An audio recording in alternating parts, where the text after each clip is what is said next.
Welcome into another episode of Football is King. Ryan Coyle joined alongside Nick the Whale McClay. So we're going to do a little bit of an NFL Combine recap today.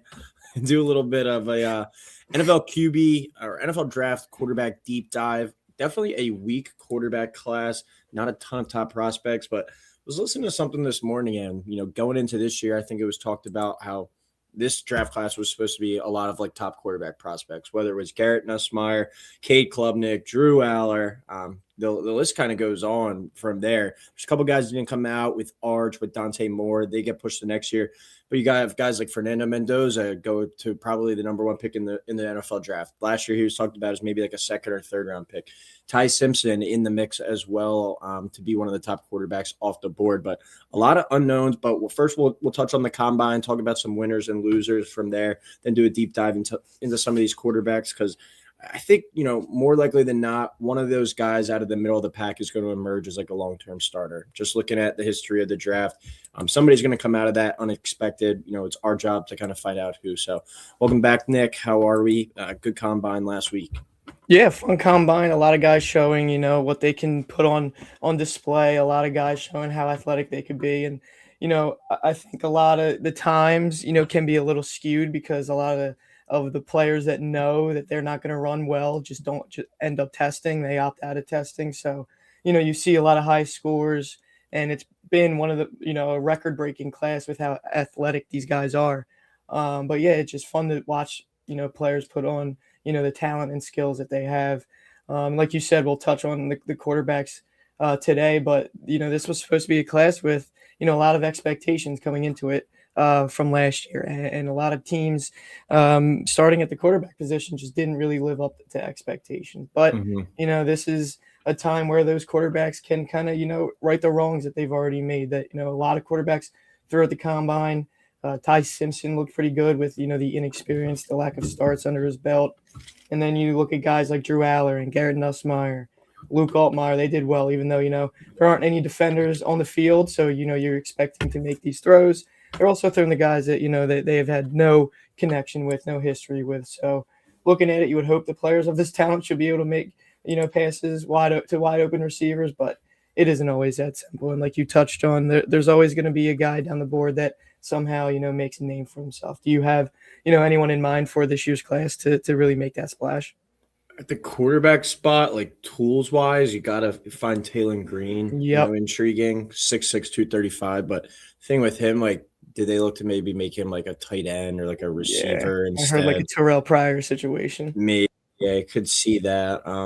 But dude, his combine 4.36. Yeah. And his vert, I think, was like a 43.5. Yeah. I mean, but you look at his like numbers this year, like I know you can't always look at that because of people's systems, but his numbers this year in a lot of games, he was, video game type of player. Oh, yeah. Somebody's going to take a chance on him. Let's see what they try to make him. And if a person that I'm just interested to see kind of what happens with him is Diego Pavia. I mean, he doesn't have the tools really. He's undersized, but he's been a winner at every stop in college football. He's been, more times than not the best player on the field. He brought Vandy to a program of relevance over the past couple seasons. So he's a guy who plays with a chip on his shoulder. But, we'll get into the quarterbacks a little later. Let's touch on the combine first, kind of recap that. One of the names that I've been hearing a lot that they were disappointed with the time that he ran, Carnell Tate. One of the top receivers in the draft. Are you knocking him a lot for his 40 speed, or is it kind of one of those situations where, turn on the film, it doesn't really lie? And that's a guy that was consistently, I don't think he was ever the number one receiver on his team with how good Ohio State's receivers are, but just consistently producing time after time. And if you can get him as like a potential, AJ Brown, Devontae Smith situation, like he's the Devontae Smith role, something like that. What do you make of that situation? Yeah, I don't think taking too much into, that 40 time, even though, it's not exactly what you look for. That doesn't mean really anything. You turn on the tape, he knows how to play football. He gets to his open spots. And like you said, even without being, maybe that top target, you just constantly find, in Ohio State games, he's the one making plays. It doesn't matter who else is on the team. He comes up with the big plays in the, clutch and reliable situation. So I won't take too much into it. But there are a lot of guys on the receiver, aspect of it that ran really well, that really are going to open up some eyes. Like I think Omar Cooper is someone that, you look on the tape and he's more like fluid. He's more smooth. He won't really wow you with his speed. But I think this guy is just one of the most consistent players in the receiving group. I think he's should be a round one talent. I don't know if he will go round one, but I think he's got the tape. You can just tell that kid's going to fit right in with the NFL. He's just, especially after the catch, tough, explosive player. And I think you got to start looking at Indiana as one of those programs that, like, if you just draft him, you're going to get a professional. You're going to get a guy that is right, or that is already ready physically and mentally. Like, Mhm. I don't want to compare them to like a Georgia or Alabama just yet because it's only been 2 years, but you with what Indiana and Kurt Signetti have built up, I think you got to start looking at Indiana players as someone that if you just turn on or if you just draft, they're going to be someone that impact that locker room. Yeah, what do you think about like Cardinal take kind of with like Emeka Ibuka, kind of comparison there, like we talked about last year, where it was Ibuka was awesome at the beginning of the season. I don't know what happened down the stretch. The Bucks offense completely fell apart. Yeah. Baker wasn't healthy. Ibuka might not have been fully healthy as well, which is kind of a weird situation there in the second half of the season. But the first half, he was awesome. Like he was playing like a top 10, 15 receiver maybe in the entire NFL. And we were talking about it last year. We were like, all right, consistently produces, comes from a great program that produces great receivers. Like, why are we overthinking this? And he falls down into the 20s and made everyone look stupid early on. Do you think Carnell Tate could kind of be in that similar situation? And why are some of those Ohio State receivers, I guess, not necessarily getting the love and the praise that the others are? Like Marvin Harrison, obviously a top pick. Jeremiah Smith, obviously going to be a top pick. But JSN, like he was kind of middle of the first round. These Ohio State receivers produce year after year. Yeah, I mean, you're right. You look at that program and they're just going to produce guys that come out of the wide receiver room. So even though he, I guess you could say, didn't test well, I still think you turn on the tape, that's a guy that you can compare to Egbuka that, maybe won't test well, from an agility or explosive standpoint. But once the game starts, once you're in between the lines, you can go out there and route up anybody. And if you can do that, you can get open and make plays happen on the field. And then it's going to be hard for them to take you off, especially, I don't think he will drop like Ibuka did. I think he's still going to be within the top 15, with especially what the top 15 player teams need. So I would be surprised if he has the little drop off, kind of like Ibuka did. But he's going to be a player once he does get into the league. And you kind of just have to go with history, with having the Ohio State uniform, having that pedigree, of playing in that system. They breed NFL receivers, and that's just what the league has shown us at this point. We talked a lot about the running back spot last week. I think I even heard Stanford Steve say it, like only 11 running backs even ran at the combine. We talked about how it's a down year definitely for this class. Anyone pop off the page to you from the combine last week, running back wise? Jeremiah Love obviously had a great time. I saw your guy Mike Washington from Arkansas had a good time. Anybody besides them, or you kind of just want to touch on those two backs there? I just kind of wanted to touch on those two. No one else really popped out. Maybe Seth McGowan from Kentucky. He had a pretty good, testing well, but I don't really see it on tape with him just yet. Maybe I got to look more into it. But he did. If anyone other than Jeremiah Love and Mike Washington, I think it's Seth McGowan maybe rose his stock a little bit. But you're right. Jeremiah Love goes out there, runs a 4.36 40, and he's someone that is kind of getting mocked around that 8 or 9 spot to the Saints or the Chiefs. But I really wouldn't be surprised if someone tries to jump them and trade up for him, or if even those two guys try to jump up. And he's someone that he did all of the receiving back drill or all the running back drills, and even did the receiving drills after he was done running. And I think that kind of just shows that he wants to go out there and prove that he is a top player. That shows his competitiveness, is pretty much his love for the game, that he could really show that he is the most talented player in this class. I think a lot of guys that are at the top talent kind of choose to opt out of these drills, since it kind of only has a chance at hurting their draft stock. But he went out there and just proved why he's a sure top 10 pick, in my opinion. He already had the tape and the production at Notre Dame, but wanted to go out there and test well, and that's exactly what he did. And then to touch on Mike Washington, we touched on him last week, isn't the best running back class by any means, but he's someone that may have just jumped his stock a lot by this week with his size, 6'1", 220, runs a 4.33 40. And that's kind of all you want with the size, the speed, and the explosiveness in a running back. And not only did he run a 4.33, he had a 1.51 10-yard split. So as big as he is, it doesn't take long for him to catch his stride. So that's someone that is dangerous. And I was looking at like comparisons, and obviously not going to compare career projection here with this, but another Arkansas running back in Darren McVadden.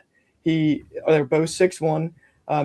Washington's a little heavier, but they both ran the exact same thing, 4.33 and a 1.51 split. So again, not going to compare the career projection that Darren McFadden had, but it's pretty crazy to see how similar those two are in the testing. Yeah, I mean the running backs is a spot too where we're gonna get a guy that's drafted in the 4th, 5th, 6th round next year, and he's finding himself in Pro Bowl conversations, in RB1 conversations for a team. It happens just each and every year, especially with the short shelf life of NFL running backs these days. I mean, we just saw Kenneth Walker win Super Bowl MVP, and it doesn't even sound like the Seahawks are going to try and bring him back. They're not franchise tagging him. Maybe they're able to get him back on a team friendly deal, but just goes to show you like how quick that job is. 4 or 5 years, get your the most use you possibly can out of that guy, kind of on to the next one. So guys in the middle tier, those running backs always find a way on the field at some point in the season. Kind of just, what do they make the most out of?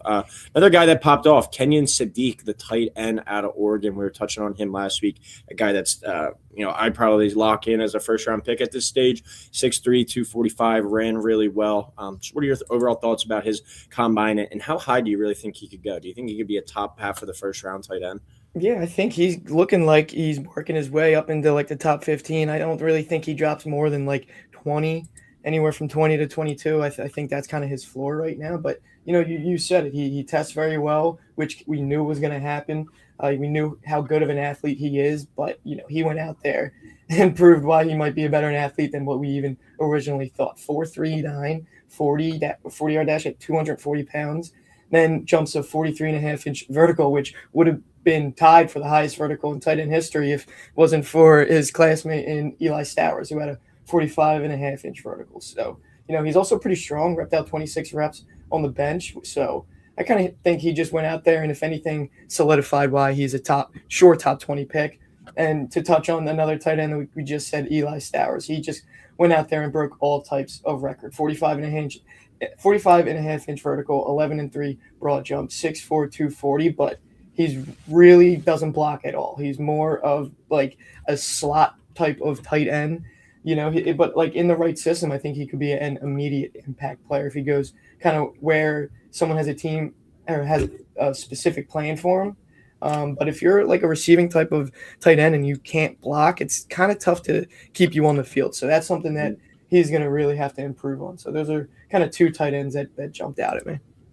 How about over to the defensive side of the ball? Sonny Styles has been a guy that his name really, stole the show at the combine. I was listening to a story the other day. It was about Sonny Styles when he was like a freshman, wasn't even playing yet, and they were just like, watch out for that kid. He's going to be a monster, athletic freak. And I always love NFL draft season when players like high school basketball highlights come up.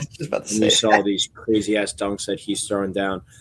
Just thoughts on him, how much really – does that athletic performance translate, you think, as an actual football player? Does that impact his draft stock? Or do you think he kind of just, solidified, like you said with Sadiq, everything that we thought about him and the potential to be a really good linebacker at the next level? Or do you think he was just elevating his stock in the meantime? Yeah, I think he kind of elevated it. I mean, it's someone that we knew was going to test well, especially with the size that he is. He is 6'5", 245.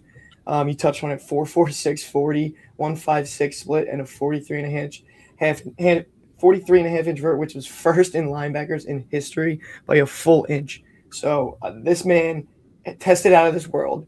He's, like someone that you kind of just like build up in Madden, like you build out of a lab. Like if you build up a linebacker, this is exactly the mold that you want to do. So I think he kind of just solidified that he's like a top 5, top 8 talent at worst in this class, and kind of wherever he ends up, he'll be a cornerstone of that defense. All right, and then before we switch over to the quarterbacks, anybody in the secondary that stood out to you this past weekend that you want to touch on? I know the 40 time is maybe for corners is the biggest out of anyone. Maybe you could put receivers in there, but any corners that stuck out to you, maybe ran a quicker time and that improved their stock, or a corner that potentially hurt their stock with a slower time? Yeah, a guy that I have really grown to love is Chris Johnson out of San Diego State. He is, you just put on his tape, he is just awesome to watch. He was one of the more athletic corners in the class, especially in this combine. He kind of proved it. 6 foot, 195, 4.4 flat, 154 10-yard split with a 38-inch vert. He's someone that people are saying right now could sneak his way into the back half of the first round, maybe one of the first few corners off the board. And I'm kind of hopping on this train. You turn on the tape, he's a physical type of corner. He's a guy that goes out there and will go get the ball. I think this kid could be an immediate impact starter and kind of completely change, a defensive system when he steps on the field. And then I think Dylan Dynaman from Oregon really looked good. 4.35 40, 1.52 split at a 41-inch vert. And I think we kind of knew he was going to be athletic, which kind of shows on his tape, but he really showed out. At 6 foot 200, just shows athleticism every single time he steps on the field, especially down the stretch of the season last year. He really stepped up. I think this combine kind of really, could have projected him in that back half of the first round as well, even with kind of how undervalued that safety position is. Awesome. All right. Well, that'll end kind of our combine talk there. We'll maybe even touch on a little bit here with the quarterbacks, but go over to the quarterback, do a deep dive on the position. As we said, not the deepest position this year, but we'll touch on some of the key guys here. At the top, Fernando Mendoza, we talked about him a lot last week, so not sure if you got too much more opinions on him now, Nick. Didn't really do much at the combine. I'm sure he did some interviews, but nothing really on the field. He did everything that he needed to do this season, taking freaking Indiana to the national championship game, winning a Heisman Trophy, obviously winning that national championship.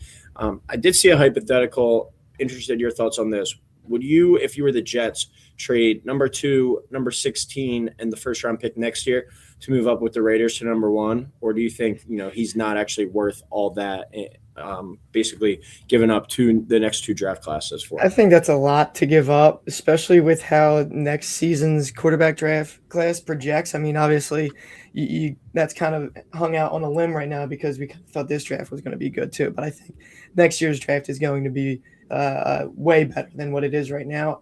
I think that's a lot to give up. I think they might think about it. But I think you can get a cornerstone piece at 2, maybe, defensively, and a guy that can really change a game on defense. And then, maybe get a bridge type of quarterback this season. I know that never works for the Jets right now, so it hasn't worked in history. But I think you kind of wait for that next year, the quarterback class coming out of next year. All right. After Mendoza, it seems like there's a pretty steep drop-off, and it's one of those situations like, hell, does Drew Aller find his way into the back end of round 1, or is Ty Simpson clearly that quarterback too? I think it's going to be a draft that it catches some people by surprise, but quarterbacks are always going to go earlier than expected. Like there could be a lot of mocks that maybe just have Mendoza and Simpson, and hell, maybe a team really loves Garrett Nussmeier, or a team really loves Drew Aller and what they think they could do with them. Like a team like the Rams, and they're like, hey, maybe Stafford plays 2 more years and we get Drew Aller 2 years to train with Sean McVay and all that offensive system. Maybe let's take a stab on him in the first round. Do you have a clear-cut number 2 guy at this stage of the game, or do you think that's still kind of open for interpretation? I think right now I would put it at Ty Simpson. I don't really think sorry, my camera just went out real quick. Whatever, we'll worry about that later. Yeah, I think it's still Ty Simpson. I think, he's someone that doesn't really have too many games under his belt, but at the same time, he showed that good stretch. He showed that against Georgia, Vanderbilt, Missouri. I just think kind of it's not really clear cut. Like maybe you go for a Drew Aller because of the intangibles that he has. But at the same time, he hasn't really proven anything. Maybe you go to Garrett Nussmeier, another guy that had high expectations, but he went out there. It kind of looked like that whole LSU offense was one, not on the same page, and 2, he was kind of hurt the whole entire season. So I think there's not really the clear-cut guy at this point. But right now, with what everyone's talking about, it seems like it's Ty Simpson. Like McShay really likes him, thinks he could be a first-round guy. I don't really see it just yet. I think he said if he had the same amount of games as Fernando Mendoza, his tape may look better than Mendoza's, which Mhm. I don't know if I agree with that, but I think after Fernando Mendoza, there's not too many guys on the board that I'm liking. Yeah, and I always get caught up with that, like when talking about the quarterbacks. Like, all right, if the guy really like, sure you can believe in him, believe in the talent, but if he was really that good of a player, don't you think he would have played over Jalen Milroe like Right. last year? Like, I know Jalen Milroe was a really talented college player, doesn't really get highly drafted in the NFL, had a lot of ups and downs. Like, don't you think Alabama would have potentially looked to start him instead? So Ty Simpson, I think he got worse as the season went on, kind of down the stretch. I thought he played better football towards the beginning of the season, but it's a pretty interesting thing. Kind of, down the board, we were talking about it a little bit earlier, but is there any guy that isn't really getting talked about right now that you think could potentially be a starting quarterback? I'm not talking, top 5, top 10, but a guy that for the next 3 to 4 year span, he's one of the middle tier, kind of back end of the league quarterbacks. Some of the names that are kind of down the board: Sawyer Robertson out of Baylor, played a lot of football. Luke Aldemeyer out of Illinois, Baron Morton out of Texas Tech, our guy Carson Beck out of Miami played a ton of football. Any of those guys that you think potentially looking like a 5th, 6th round pick that you could see as a starting quarterback for 3-4 year span, and then maybe a kind of a journeyman backup? Yeah, I mean, I was high on Garrett Nussmeier heading into this year as my preseason Heisman pick, and I kind of just want to keep believing in him. I know he's more of that undersized pocket passer, but he's got good arm talent. It hasn't really been able to make up for it with some, other issues as a quarterback. The flashes that he's shown in 2004 or 24, I really like. He's really not afraid to throw any ball, which also is kind of a detriment to his game. But he's the type of player that'll make you a firm believer with a crazy throw and that you can't really think of anyone making, and then the next play throw a boneheaded turnover. So he's someone that I kind of just had faith in from the start and want to just hope that he can find his way into a good system. But again, he has some durability issues. He hasn't been able to really put anything together, honestly, with all of the expectations. So I think Garrett Nussmeier down the board. I think Drew Aller with the prototypical size. I think he's someone that, like you said, go to the Rams, wait 2 years behind Stafford, and just learn from him, learn in the McVay system, and he's someone that could maybe make a name for himself. But I think we touched on Taylor Green again. I think he needs to do a lot more with his arm, developing that. But he's one of the rare athletes that has the speed, the size. I just think some team's going to take him, and it might be earlier than expected with how, like you said, quarterbacks tend to go a lot earlier. But with his size and athleticism, I'm sure there are going to be teams out there that look at him as like a raw developmental piece that could kind of become something in the long run. All right. What about our guy Carson Beck? We're very, don't like him. I think my Mm-hmm. thing a lot was don't like him as a person. He always kind of pissed me off. I always just thought he was just overrated. Like, I thought he threw a lot of interceptions. We saw it, in the national championship and all their losses this year. I think their 3 losses that they had this year all ended on Carson Beck interceptions. He makes a lot of turnovers when it matters most, but he does have a lot of experience playing in the SEC, played the ACC this year, and respect to him for taking Miami to the national championship game. Didn't have to do that much. They relied on the defense and running game a lot, but 6'5", a ton of starts. Just thoughts on him, because somebody's going to take a chance, and he does come off like a bit of an asshole, I think, which could impact him in terms of interviews and whatnot. The teams really want to deal with that. He might be a little bit of an ego, but what are your just thoughts on him? Some of the comparison that I've been seeing is like Aiden O'Connell, a guy that maybe starts a handful of games in the NFL, but it's primarily a backup. But if you're able to do that for 8 to 10 years, win a couple starts when your number's called, you can stick around for a while there. Yeah, I think he's a player you touched on, has a ton of experience, games under his belt, and a lot of wins too. He has, the size too you're looking for, 6'5", 230. But we have been very critical of him. He's shown that at times he can read a defense very well and work through his progressions. And then there's times where when he faces pressure, that's kind of when things go out of control. And we saw he already had a UCL injury that needed surgery. That's going to be a red flag for teams. But at the same time, he went out there and won. He took the team to a national a championship. Obviously, that was really led by his defense, but at the same time, he did what he had to do up until that point. So I still think there are going to be a lot of inconsistencies in his game. But I think there will be a team down the board sees a 6'5", 230-pound quarterback that has a lot of experience and say maybe keep him in as a backup. He can have some spot starts for me. And I like the Aiden O'Connell comp. I saw also like Davis Mills be compared to him too. But I think he's someone that there will be a team to take a chance on him. And I still up to this point don't really see it with him.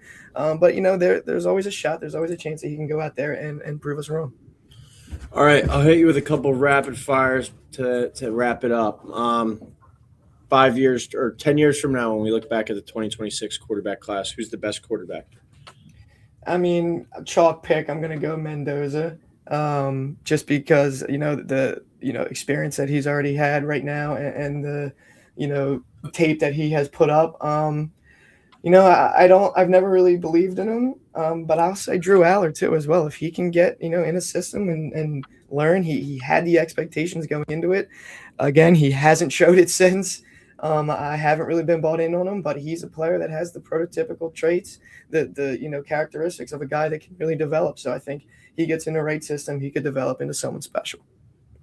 All right. How about the quarterback that is most similar to, I'll say, like a Case Keenum, where he'll be a starter for a team for a couple of years, maybe has a really nice season. Somebody takes a chance on him to be the starter for like the next year, overpays him a little bit. Then he goes back to being a backup, kind of fluctuates back and forth with being a starter and a backup, but primarily a backup for his career for 12 to 15 seasons. Out of this group, who do you think? Because I feel like as of right now, Ty Simpson kind of has that vibe to me. Yeah, I think again the chalk pick would be Ty Simpson for that. That I think he kind of has a similar play style. Again, not career projection, but like to a Brock Purdy, to a Mac Jones, that kind of like stay in the pocket. If he really needs to escape, he can escape. But yeah, I could see Ty Simpson being that. I could also see Garrett Nussmeier, making a name for himself, making a career for himself. If he can stay healthy, and just learn to not make those crazy ass plays that we've seen him make. Just stay in the pocket and deliver some nice throws that we've seen him make. He does, have the durability issues, which obviously, for a long career you don't like to see that. But I think he's got the talent that he could do so. All right. Out of the group of Mendoza, Simpson, Nussmeier, Beck, Klubnik, Drew Aller, who out of that group do you give the most bust potential to? And when I say that, it potential to be out of the league within the next 3 years. Probably Cade Klubnik. Did you even add him on the list? Yeah, Cade Klubnik. Yeah. I'd say. I think he's again someone that had a lot of expectations after the 2024 season, but just again the whole entire Clemson team underperformed. But it was mainly, I think, starting from this offense. Again, he's a more undersized. He's pretty athletic, but I think he's just someone that forces a lot. He's missed a lot of reads. He's missed a lot of open targets. Whenever there was someone wide open, I feel like there were a lot of plays where he would overthrow. So I think there's still a lot of concerns with his game. I think he could be a nice athlete, but in the passing game, I think he probably is not going to make, a nice career out of himself. All right, and final one, player down the board that you think that evolves into a starting quarterback. I'm looking at this website right now, NFLDraftBuzz.com. They've got 27 quarterbacks listed, so I'm sure you can find a name out of those 27 that potentially surprises people. Haynes King has been a guy that has been doubted a lot, and was a really good college player. Joey Aguilar's had some nice moments. Caden Salter had a lot of nice moments at Liberty, played some decent ball at Colorado. Is there anybody like really down the board that, think 6th, 7th round pick, undrafted guy that you think could actually make a name for himself in the league, and not even be like a starter, but just a guy that sticks around for the next 8 to 10 years, a couple spot starts, and it's just a long-term backup? I'm kind of going to go against what I just said about Cade Klubnik and say that Luke Altmaier could do that. I know he's more on the undersized guy, but 3-year starter, a lot of games under his belt, and I think he's sneaky athletic for a player of his size. He can move really well. He's a smart player. He won't force too many throws that aren't there. He keeps plays alive that kind of look like they're dead. He didn't really like let it loose with Illinois. In that system, he didn't really make too many deep downfield passes, which, again, maybe that doesn't have to be a part of his game. Maybe he can just be that intermediate guy. I think the only thing with him is that size. That size is going to be a red flag. He's got a lot of balls batted down at the line of scrimmage, and whenever he faced, a ton of pressure, he kind of got rattled. He got inconsistent. He kind of reminds me of like a Gardner Minshew type of player. So I think if he can fit that mold, he could be a guy that, makes some spot starts. If a guy gets injured, he'll never probably be a full starter. Probably just be a full-time backup, maybe even if that. But if he can get in the right system, if he can get, on the field in the right team, I think he could maybe be, some type of impact player. He won't make the two, many great plays. He's just going to be a nice, consistent player. All right, well, that'll do it for our quarterback deep dive. Next week, we'll go into some running backs, receivers, and tight ends, touch on that. Free agency start next week? I believe so. I think so, yeah. Next week, yeah. Talk on some free agency as well. Hopefully, Nick has his camera fixed by then. But yeah, I don't even know what the hell happened. Thank you, everyone, for tuning in. As always, please like, subscribe, and we'll talk next week.